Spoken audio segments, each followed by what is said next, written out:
Merging green energies with our traditional energies is also something that needs to happen pretty quickly. We need wind and solar. We have those resources available here. We need to be using them to help people with their bills and cost of living here in the state. People need to be able to thrive, not just survive. We are Louisiana Indivisible. From New Orleans to North Louisiana, from Baton Rouge to the Bayou, from Shreveport to St. Bernard Parish, from Lake Charles to Lafayette to Leesville, together we can defend our democracy. We Are Louisiana Indivisible is highlighting people, politicians, and organizations across the state and region that understand there are no kings but king cakes in Louisiana, and that y'all will always mean all. Listen, share with your friends and neighbors, and help us work for a better tomorrow in Louisiana and beyond. Hello, Louisiana. I am Joel Sharpton, your host for We Are Louisiana Indivisible, and it is not often that I get to talk about good news for the state of Louisiana. It feels that way anyway.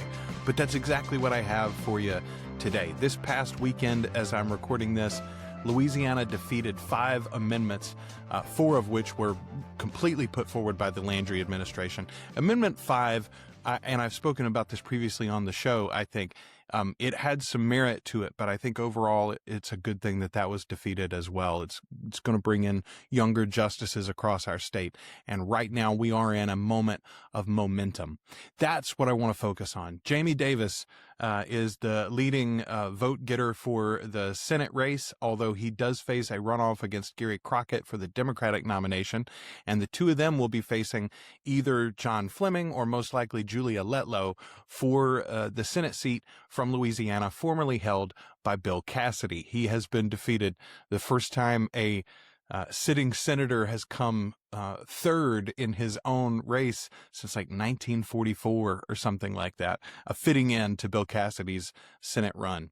We've got a lot of momentum in this state right now, no matter the gerrymandering, no matter the shenanigans that our governor has pulled with the representatives elections across this state that were supposed to be held on May 16th. Many of us, like me, already voted on that race, and now we're going to have to vote again. The candidates are probably going to have to requalify. We still don't know the exact details. It's likely that those candidates for the various district seats across Louisiana will face a jungle primary now in the general election in early November.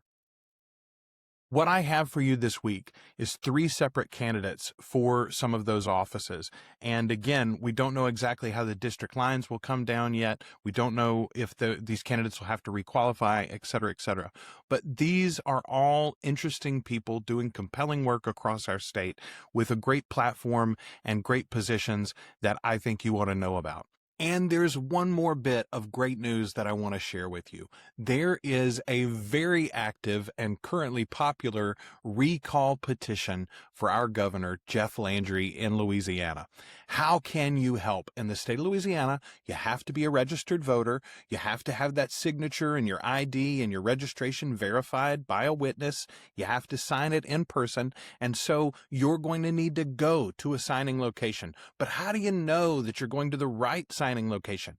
LouisianaDeservesBetter.com. I'm going to put the link in the show notes, and it should be on your screen right now, LouisianaDeservesBetter.com.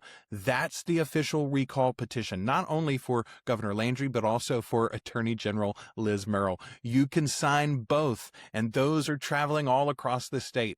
The info is right there on their website. They've got social media that you can follow, and they're putting out regular blasts about the different locations across Louisiana where you can go and sign. Be patient. We've got time.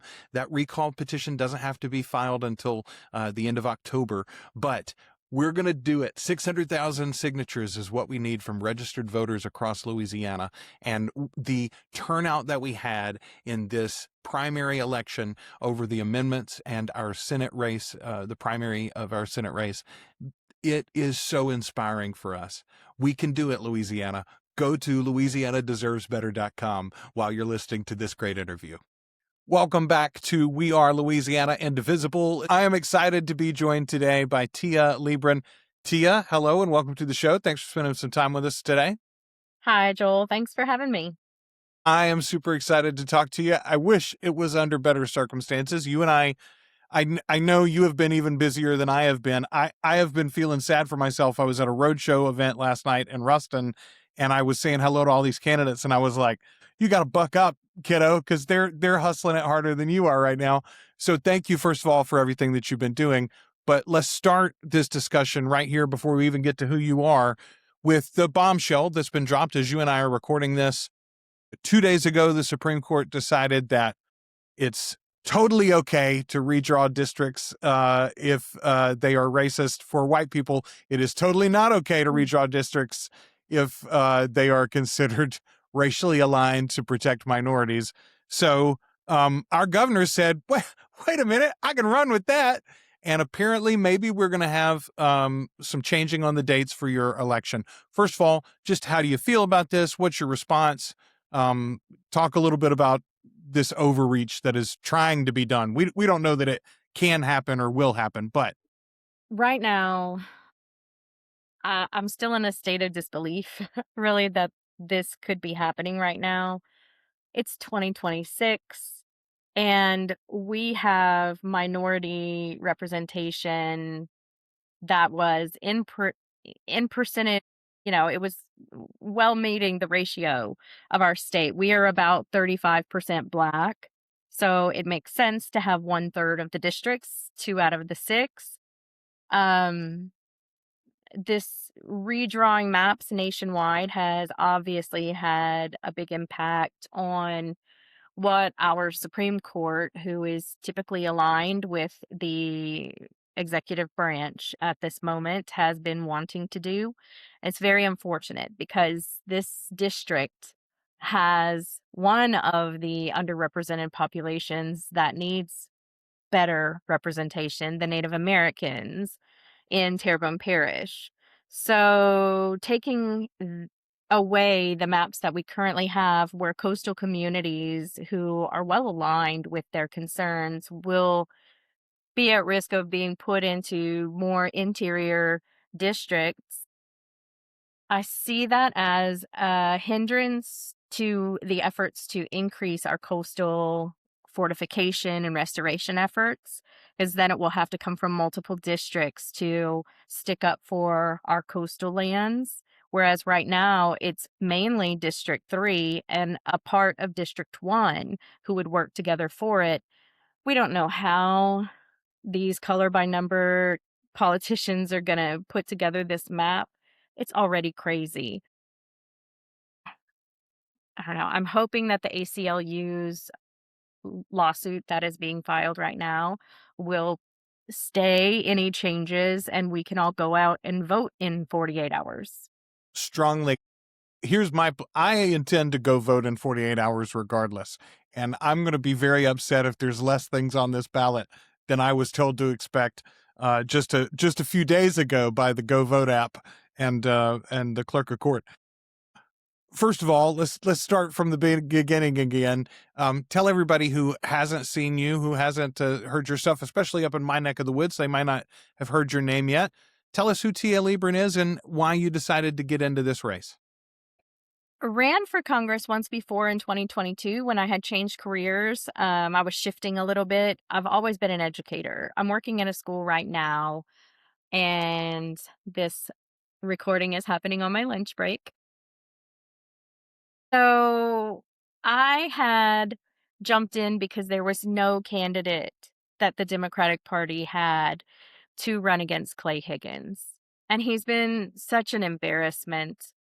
Um, the only one to vote against revealing the Epstein files to everyone, the sponsor of all of these block grant bills that will put money in the hands of states at the cost of collaborations nationwide when we need it most when disasters strike.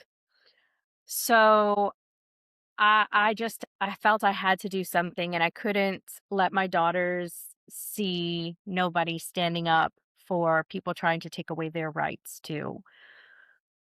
No, that was a jungle primary. We had 9 or 10 people on the ballot. I came in 4th with no name recognition, but in 4 months, over 20,000 people believed in me enough to go down the list and find my name, which was wonderful. It really showed that the efforts of going out to all of those festivals and all of these church events and, just downtown town halls were worth it, and that people were receptive to someone coming from a background like mine. I grew up in poverty in Homa on the bayou.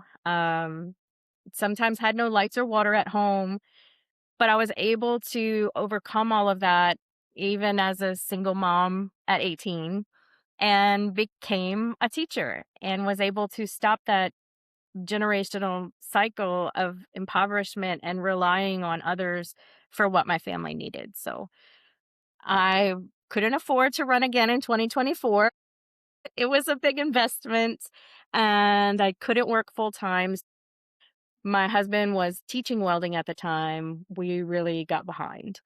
Now he's back out in the field welding. So I can afford to take some time off this summer to run again. And he knows that it's something I'm passionate about. And my kids and my husband are very supportive. So here we go again, trying to get someone with research experience who knows what it's like to struggle for everyday people and hasn't disconnected completely from the reality of what it is to be a citizen in Louisiana.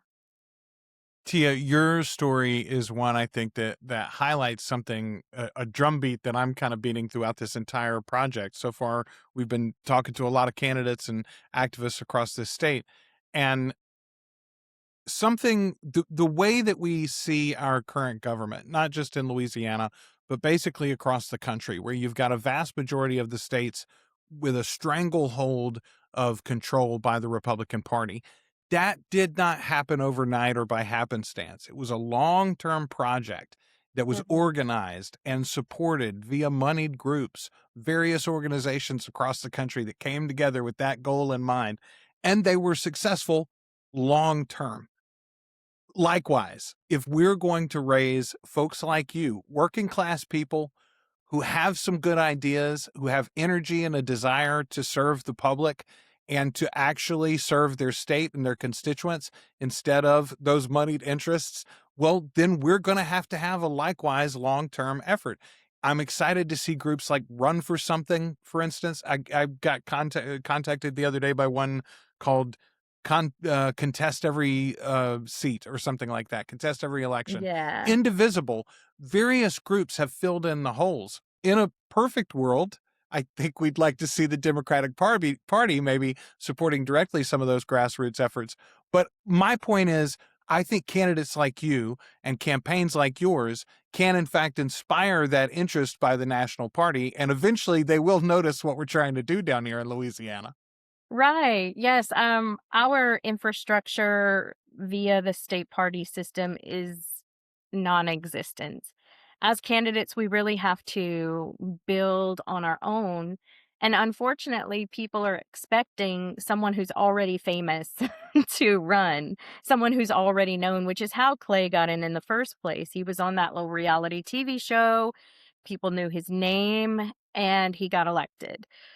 Now, I've been in the classroom.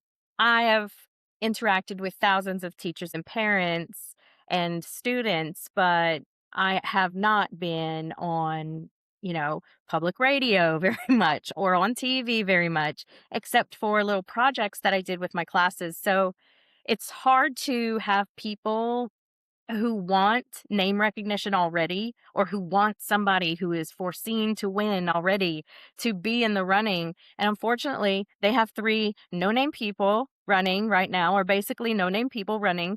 They have to do their research, and this is what we've got. So do your best to learn. I'm trying to when I interact with people who are like, "Well, I would never vote for a Democrat." And I would suggest to them, if you believe that you wanna vote for the best person for this job and not just a letter behind somebody's name, make a list of the top 12 things that are your priorities for the future and your family's priorities. Check off and see who aligns with what your vision is for the future. If you can agree with me on 9 out of 12, then vote for me, because we're not all going to agree on every single issue, but the what I bring to the table is a history of finding out what's best for the most people in my classes, in small groups, in communities that I've worked with as an advocate. Um, I've served on boards and I'm a published author, so I I have some accomplishments already, and I'm a researcher, and I want to be able to apply those skills into something that helps our community. And if nobody else is gonna run and I'm willing to run, then sorry, you got me. Like, um, it just we don't have, Matthew McConaughey moving on to the coastal areas to run for office right now. Um, yeah, it's a challenge, but it's a worthwhile venture. I believe everybody should run for office at some level. Absolutely agree with you. I think public service is one of the greatest things that we can do, and it has absolutely been perverted into something that is only available to the elites or the in crowd that are willing to sell out their constituents for the amount of money that it takes to yield those high ad campaigns and things that yield the recognition.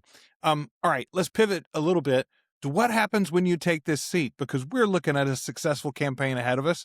Mhm. Jeff Landry and his administration aren't going to be successful at pushing this primary date back, and your campaign's going to move forward. What happens after November and you win and you take the seat in the House of Representatives? What are some of your priorities, and what are some of the things that, let's say, even if it's a close majority on the Democratic side, or you do have to work across the aisle occasionally, what are some projects that you imagine are doable, even perhaps in a divided House?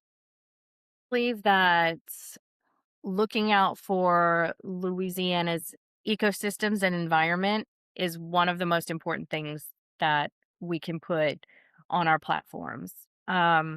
Everybody needs to be fighting for better health in this area. We have Cancer Alley, we have Mossville that was sold off.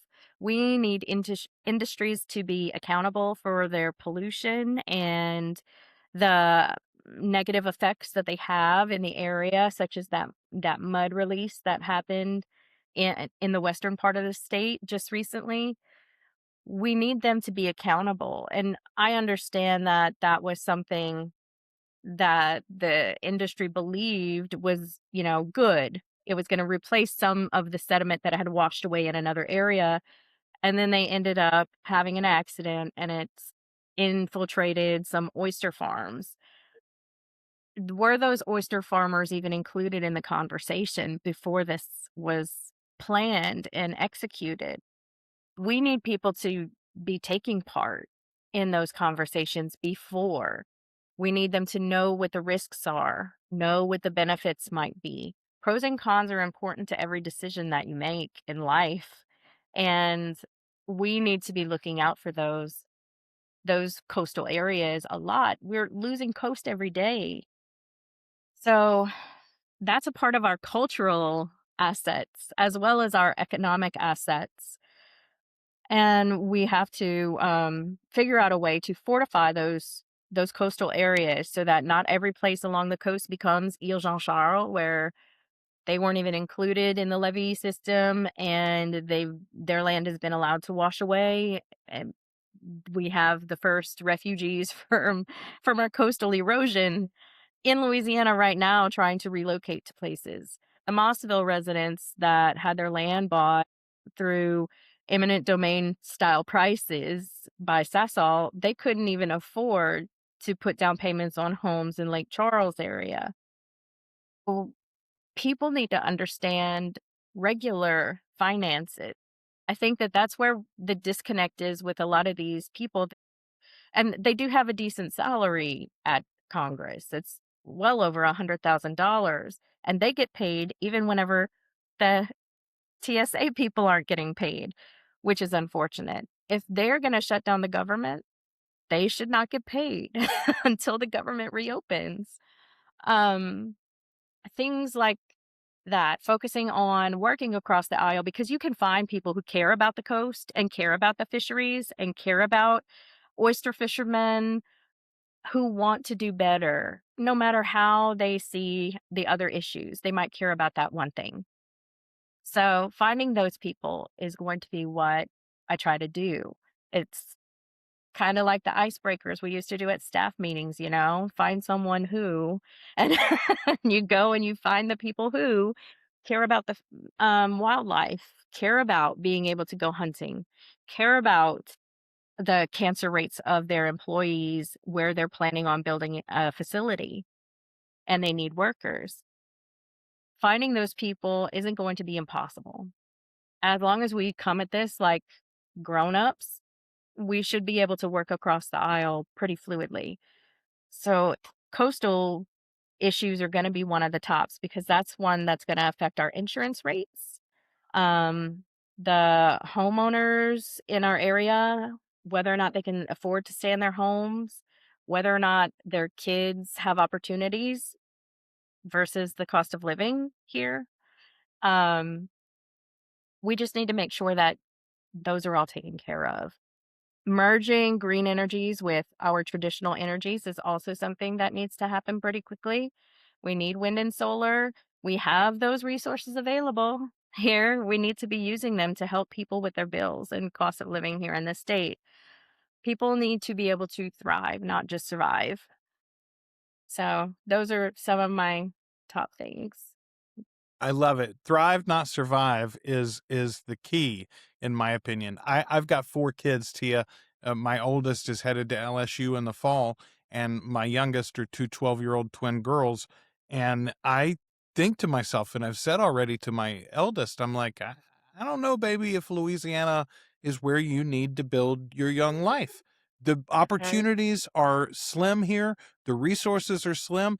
And it seems at every turn our government is adversarial to our population. And it's like, how do you hope to grow and expand our state? How do you hope to retain the massive amount of cultural, intellectual, artistic talent that is coming out of this state every single year? Our kids are wonderful. There ain't nothing wrong with the kids, Tia. I know Mm, you see a lot of them, right? But yes. let's go right on that for a second, though, because I do think it is interesting. I think it's telling. I've spoken to several educators already that are running in various races across this state. I've spoken to several farmers already who are running in various races across this state. It feels to me very much like a Mr. Smith goes to Washington moment, right? The normal people, and it's not just happening in Louisiana. This has happened across the country. But normal people are saying, "Hey, I do y'all know it's hard down here? Have y'all noticed that it's hard down here?" And I think there's a Yeah. different way to do this thing. It's not about, I think a lot of people think it's about one man, Governor Landry, President Trump, whatever. It's not even about a group of folks. I think it is about the fact that our government as a whole, the institutions, have been calcified to the needs of the average citizen. So I want to ask specifically, have you made some connections with some of those other candidates? Do you feel that camaraderie? Does it feel like a bit of a moment to you? Well, I think we're all feeling that. I love Jamie Davis, Lauren Jewett, Conrad Cable, Matt Gromlick, and Nick Alvarez, who I recently met. So I believe whoever out of us ends up in Washington will be able to have an automatic Louisiana coalition. We will be able to work towards these goals that we have that are very similar. I want my kids to stay. I have 6 kids and 4 grandkids. So I am really wanting to make education accessible, more accessible to our kids so that it doesn't stand in the way of their success financially, as well as giving them opportunities through these new greener energy plans to train into those jobs before they're in need, sort of preparing the workforce that we will need in a few years with our youth so that they can afford to stay here by having high paying jobs. Um, I really think that this year gives us a great opportunity with all of the everyday Joes that are running teachers and farmers. Like, let's send all of our teachers and farmers to Congress instead of our lawyers and make sure that people know how to get along. These are teachers are professional collaborators. That's what we do. Farmers also have to negotiate various aspects of their business life every day of their profession.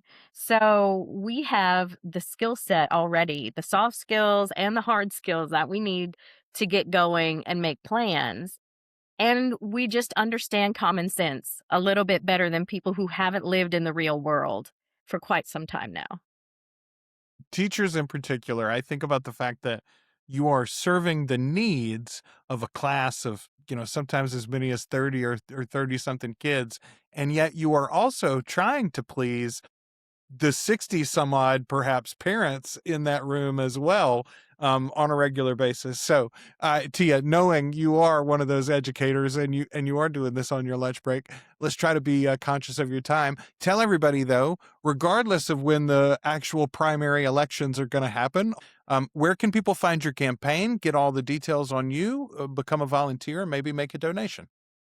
Okay. Well, I can be found on every social media platform except X, pretty much, at LeBrun for LA, LEBRUN, the number 4, LA.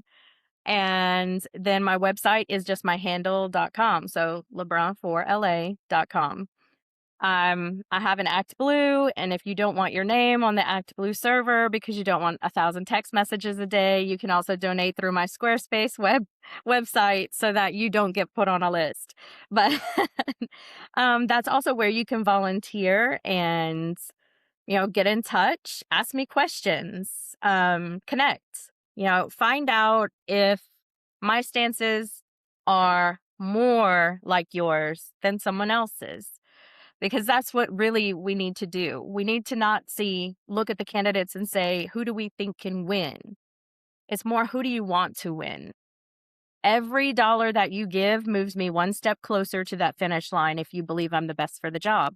And that's really what I would love to see happen, is that person who people really believe in, who is going to work for us, all of us, gets over the finish line because we've all given $5 on Friday.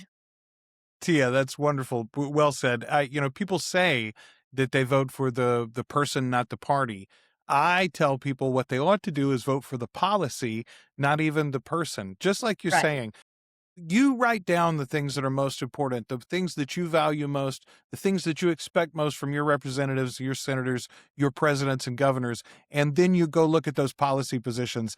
Tia's got them on her website. You line them up and see if she's right for you. Thank you for spending so much time with us today, Tia. Thank you, Joel. It was really great. I hope everybody had a good time with us having a conversation today. So.